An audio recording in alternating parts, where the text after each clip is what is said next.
Selama masa pandemi COVID-19, seluruh lini perekonomian terimbas, termasuk juga pemilik usaha pet shop. Para pemilik hewan peliharaan mengurangi kebutuhan hewan mereka saat pandemik. Selain itu juga, PSBB membuat warga untuk di rumah saja.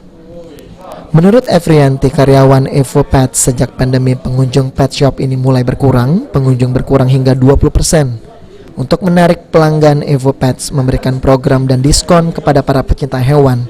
Di antaranya program diskon di hari tertentu, memberikan jasa delivery untuk pembelian dan antar jemput salon hewan. Ada kalung, baju-bajuan, sama aksesoris lain-lainnya. Ada kalung, ada bantal-bantalan gitu ya. Dan beberapa pernak-pernik lainnya. ya. Nah Mbak, untuk selama pandemik ada program apa Mbak yang dikasih oleh Evo? Kita untuk belanjaan ada bisa delivery.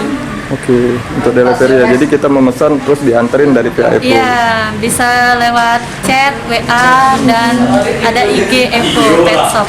Oke. Nah, untuk mandinya sendiri Mbak? Kalau untuk mandi kita ada jasa jemput dan antar. Biayanya 15.000. Bagi para pecinta hewan, pet shop merupakan sarana untuk memenuhi kebutuhan hewan mereka. Selama pandemik pun, bagi pecinta hewan memiliki waktu yang lebih untuk dapat memberikan perhatian terhadap hewan peliharaan mereka. Mardian, Syapal TV.